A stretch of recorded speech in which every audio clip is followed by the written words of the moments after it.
enfrentamiento con un narcisista siempre es algo difícil, ya sea que se trate de un divorcio, una situación de copaternidad o un escenario laboral.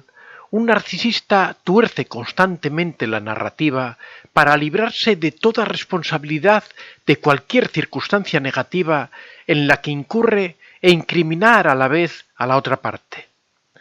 Quizá la situación más dolorosa se produce por la capacidad del narcisista de manipular a las personas para que crean que él o ella es la víctima en este escenario. Entonces, ¿cómo podría tener una oportunidad frente a un narcisista, una persona honrada que tiene conciencia y es responsable? Es casi como si las fortalezas del carácter de una persona se convirtieran en sus debilidades cuando se enfrenta con un narcisista. El narcisista abusa de la confianza, el altruismo, la empatía y la justicia de la otra parte. Una persona honesta nunca debe rebajarse a tácticas sin escrúpulos. Sin embargo, la clave es utilizar el poder que posee y del que el narcisista puede carecer. Este poder incluye la capacidad de pensar y de sentir profundamente.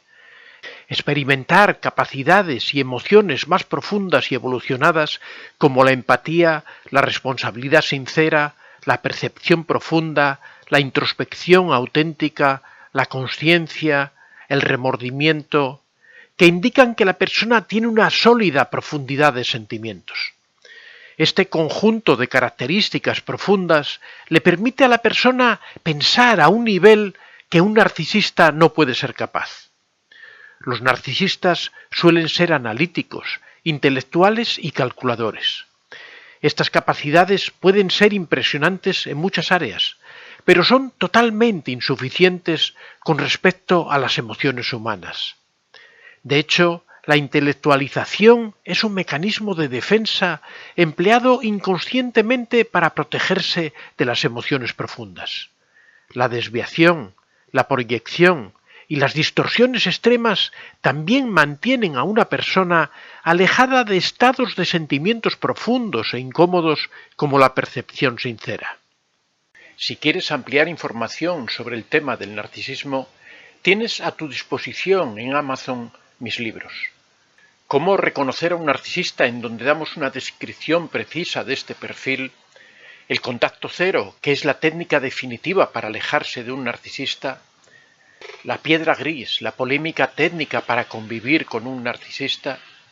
La madre narcisista y una explicación de las secuelas que dejan en sus hijos y que arrastran a lo largo de su vida. Y la dependencia emocional, doloroso trauma muchas veces provocado por el narcisista. Puedes encontrar todos estos libros en Amazon escribiendo en el buscador Antonio de Vicente. Sin embargo, es la percepción junto con el auténtico remordimiento y la empatía lo que permite la conciencia personal de cómo él o ella impacta sobre los demás. Esto es lo que motiva a una persona a reparar una ruptura con un ser querido y evitar cometer el mismo error en el futuro. Ocasionalmente, un narcisista puede mostrar una comprensión intelectual de su estilo de relación egocéntrico, pero es incapaz de integrar esa conciencia a un nivel emocional profundo, por lo que el crecimiento y el cambio permanente en realidad son bastante raros. Además, a menudo distorsiona de forma inmediata e inconsciente lo que ocurre en la relación con otras personas, en su propia mente, creyéndose incorrectamente que es la víctima en lugar de ser el agresor. Una de las ironías de la incapacidad del narcisista para sentir una emoción profunda es que anhela ser percibido como una persona profunda. Puede imitar, emular o seguir a alguien reflexivo y sensible como una forma de mostrar su propia profundidad emocional, aunque a menudo suena vacío porque los pensamientos profundos se originaron en la otra persona. En esencia, un pensador sensible, empático y profundo es alguien que tiene fácil acceso a las capacidades complejas que permiten a una persona crecer y evolucionar para ser mejor como ser humano. Un narcisista, por otro lado, suele preocuparse por todas las cosas superficiales: el estatus, el poder, el dinero, el control o la atención.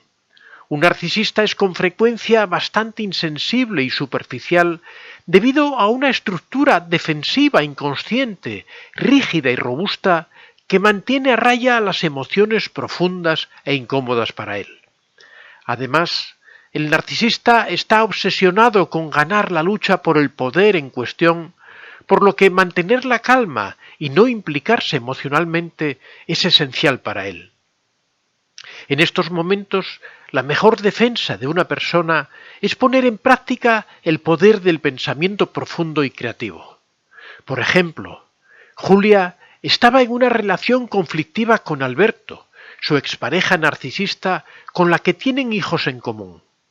Alberto rara vez se preocupaba por sus hijos a menos que eso le permitiera lastimar o acusar de algo a Julia. No había asistido a ninguna de las citas médicas de los niños y ni siquiera en las circunstancias en que tuvieron que ingresar alguno de ellos de urgencia. Durante el matrimonio se negaba sistemáticamente a cuidar a los niños cuando estaban enfermos porque consideraba que ese no era su trabajo, sino que eso le correspondía a su esposa. Después del divorcio, rara vez preguntaba cómo estaban los niños cuando Julia le informaba que habían estado enfermos y ni siquiera se preocupaba en llamar para ver cómo habían evolucionado. Sin embargo, sí insistía en que lo contactaran si un niño necesitaba quedarse en casa y no ir a la escuela y Julia tenía que ir a trabajar. Los niños no querían ir a la casa de Alberto cuando estaban enfermos. Querían quedarse en sus propias camas y en su propia casa. Por lo general, Julia podía teletrabajar desde casa para cuidar a un niño enfermo, pero ocasionalmente necesitaba asistir a una reunión o dos por la tarde.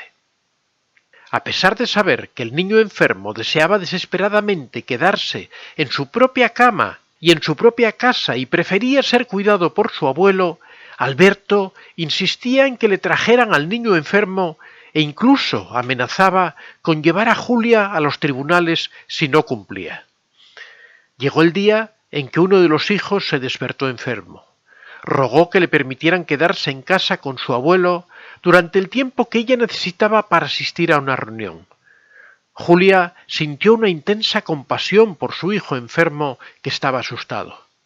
Por otra parte, sabía que Alberto la había estado rastreando a través de su teléfono y a pesar de cambiar varias veces de dispositivo, Alberto seguía siendo capaz de rastrearla.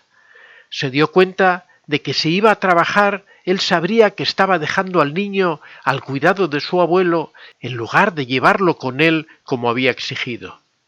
La posibilidad de provocar la ira de Alberto aterrorizaba a Julia, por lo que trataba de mantener la calma.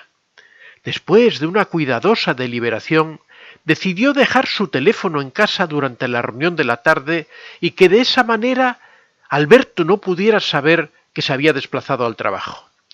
Le pidió a su padre que la contactara en la oficina si la necesitaba para algo.